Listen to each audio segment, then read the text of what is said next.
The U.S. Navy says the two tankers have been damaged in an incident near the Strait of Hormuz. Now, the operator of one of the ships, which was sailing from Saudi to Singapore, described the incident as a suspected attack while crude prices jumped on the news. So let's head straight to the region and speak to Bloomberg's Anthony Di Paola. Anthony, what do we actually know so far? Good morning, Francine. As you said, it's a developing story. So we know that two tankers have been involved in this incident. One of the tankers' owners has said it's a suspected attack. We are hearing various reports of how it may have happened. We don't have any confirmation yet. This is a very tense area after four other tankers were attacked at port, the port of Fujairah, which is a UAE port outside the Strait of Hormuz.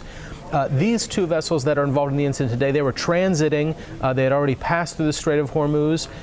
One of the vessels there, its owner says that vessel was about 14 nautical miles from the coast of Iran, so pretty close to Iranian waters, but transiting really through international waters, coming from the Persian Gulf where they'd loaded oil and heading over to Asia. So they were delivering. So we're still seeing the impact, obviously, the early impact on the oil price, and we're also going to see some impact on the shipping market as well as we get more details about these incidents, Francine. Anthony, is this the first time that we've had this type of incident? No, I mean, these go way back to the Iran-Iraq war when there was that tanker war in the Gulf.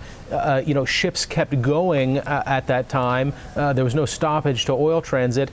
We've seen those fears reawakened every time that Iran does rattle the saber of saying we could close the Strait of Hormuz if you restrict our oil, if you don't lift sanctions. We've got the attacks on those other four tankers that I mentioned just a couple weeks ago. They were at port in the UAE. They were hit. We don't know what or who caused that yet. The UAE authorities said that was sabotage. It was probably caused by a state actor. U.S. officials have pointed the finger at Iran. The Saudis have pointed the finger at Iran.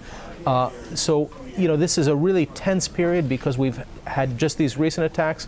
We had drone attacks on a Saudi oil pipeline just days after the tanker attack, and now we've got this incident, which seems to be an attack. The owners are saying it's an attack, and so that's just going to add flame to those fires here of tension in the Gulf.